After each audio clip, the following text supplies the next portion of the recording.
गुरु प्यारी सात संगत जी, आप सभी को प्यार भरी राधा स्वामी जी। सात संगत जी, एक बार दुशहरे के दिन ब्यास में बाबा जी का भंडारा था। तो बाबा जी ने सत्संग में कहा कि रावण चारों वेदों को जानने वाला बहुत बड़ा विद्वान पंडित था। उसकी एक ऐसी गलती की वजह से उसका पूरा परिवार ख़त्म हो गया।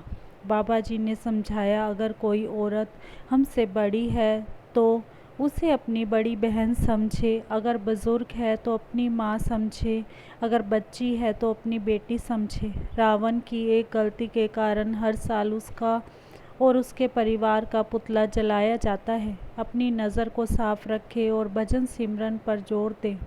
आज हम आपको जो साखी सुना रहे हैं उसमें बाबा जी ने एक गरीब रिक्शे वाले भैया के छोटे भाई के क्रियाक्रम के लिए पैसे देकर कैसे उसकी मदद करने के लिए अपनी एक सेवादार को उसकी मदद के लिए भेज दिया। साथ संगत जी, अगर आपको साखी अच्छी लगे तो चैनल को सब्सक्राइब करना ना भूले जी। सीता, तुम कितनी देर लगाती हो एक टिफ़िन तैयार करने में? ज़रा जल्दी से अपने हाथ चलाया करो। राम बाबू ने गुस्से में अपनी पत्नी सीता से कहा। टिफ़िन ला रही हूँ बाबा, आप अब टिफ़िन लीजिए और आराम से जाएं। आप खुद सुबह उठने में देर करते हैं और सारा दोष मेरा ही निकाल देते हैं। सीता ने मुस्कुराते हुए एक छिक्का राम को दे मारा। अब राम बाबू ने जल्दी से अपनी कार स्टार्ट की और कार में लगी बाबा जी की फ़ोटो को माथा टेका और सोसाइटी के मेन गेट की तरफ जाने लगे। तभी अचानक उन्हें पीछे से किसी ने आवाज़ लगाई, बाबूजी, बाबूजी। अगली गली की सड़क रात भर हुई तेज़ बारिश के कारण नीचे धंस गई है। उस सड़क से गाड़ियां पार नहीं हो पा रही हैं। सभी लोग मुख्य सड़क तक पैदल ही जा रहे हैं। यह बात सुनकर राम बाबू का दिमाग और भी ज़्यादा गर्म हो गया और वह थोड़ा चिंतित भी हो गया, क्योंकि उन्हें पहले ही ऑफिस जाने के लिए बहुत देर हो रही थी। वह बहुत मजबूर थे, इसीलिए करके भी क्या कर सकते थे। झट से उन्होंने अपनी गाड़ी रिवर्स करके गैरेज में वापस रख दी और तुरंत पैदल ही निकल गए और सोचा कि आज तो बस मुझे मेट्रो का ही सहारा है। जहाँ पर सड़क धंसी हुई थी वहाँ से बचते बचाते राम बाबू ने किसी तरह पैदल ही आगे निकलकर हड़बड़ी में एक रिक्शे वाले को आवाज़ लगाई। ओ रिक्शा वाले भैया, क्या तुम सुखदेव विहार मेट्रो स्टेशन चलोगे? रिक्शा वाला बोला, जी हाँ साहब, ज़रूर चलूँगा, लेकिन पूरे 100 रुपये लूँगा। राम बाबू बोले, तुम लोग भी हमारी मजबूरी का कुछ ज़्यादा ही फ़ायदा उठाते हो। वहाँ का किराया तो 50 रुपये है, लेकिन आज तुम 100 रुपये मांग रहे हो।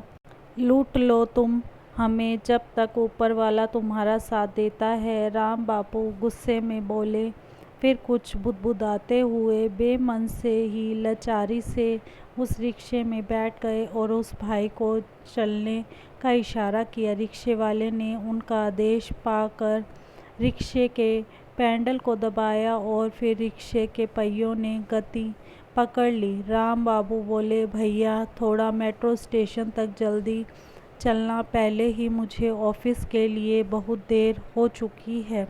लेकिन यह बताओ कि आज थोड़ी सड़क क्या धंस गई, तुम लोग भी हमें लूटने लग गए।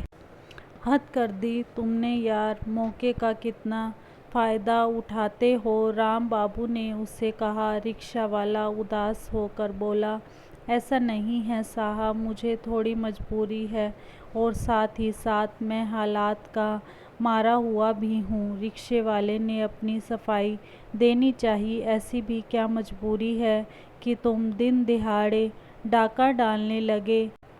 राम बाबू ने उससे जानना चाहा। वह बोला, साहब दरअसल 4 दिन पहले एक हादसे में मेरे छोटे भाई की बेहद दर्दनाक मौत हो गई। उसी के क्रियाक्रम के लिए मुझे 2000 रुपये की ज़रूरत आ गई है। इसीलिए मैंने सोचा मैं आप जैसी सवारियों से ही कुछ निकाल लूँगा, और अगर फिर भी पैसे का जुगाड़ ना हो पाया तो अंत में मैं इस रिक्शे को ही बेच दूँगा। राम बाबू बोले, भाई अब तुम फिर फिल्म की कहानी सुनाने लग गए। मैं तुम जैसे 2 नंबरी लोगों की रग रग से वाकिफ़ हूँ। राम बाबू ने अपनी आंखों को मटकाते हुए कहा। वह बोला, मुझे अपने मरे हुए भाई की सौगंध साहिब, मैं कभी भी झूठ नहीं बोलता। मुझे तो अपने छोटे भाई से इतना प्रेम था कि उसके कारण ही मैंने आज तक शादी नहीं की।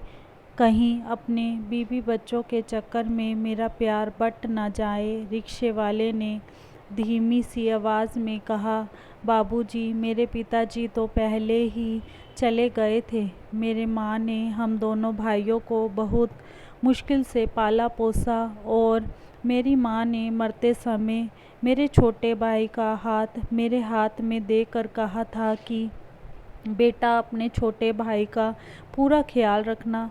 यह कहते कहते रिक्शे वाला भाई ज़ोर ज़ोर से रोने लग गया। राम बाबू बोले, ज़रा यह तो बताओ कि आखिर तुम्हारा भाई मरा कैसे? राम बाबू ने उससे पूछा। दरअसल 4 दिन पहले एक बड़े रईसजादे ने दारू के नशे में रात को अपनी गाड़ी फुटपाथ पर सो रहे कुछ लोगों पर चढ़ा दी थी, जिसमें 3 गरीब लोगों की दर्दनाक मौत हो गई थी। उनमें से 2 बदनसीबों के साथ तीसरा मेरा भाई भी था। यहाँ तो सिर्फ कब्रों पर ही महल बने हुए हैं साहिब, और एक टूटी छत को जिंदगी तरसती है हम जैसों की। उस रिक्शे वाले ने राम बाबू को कहा। यह बात सुनकर राम बाबू का माथा ठनका और वे मन ही मन सोचने लगे, अरे हाँ, ये खबर तो मैंने अखबार में भी पढ़ी थी। मेरे सतगुरु जी, आपने इन गरीबों के साथ यह क्या अनर्थ कर दिया है। उसके बाद राम बाबू कुछ पल के लिए गहरी चिंता के सागर में गोता लगाना लग गए। मानो अचानक से उनके मुख से उनकी आवाज़ ही गायब हो गई हो, और बहुत गहरी खामोशी उनके इर्द गिर्द मंडराने लगी। लीजिए साहब, आ गया सुखदेव विहार मेट्रो स्टेशन।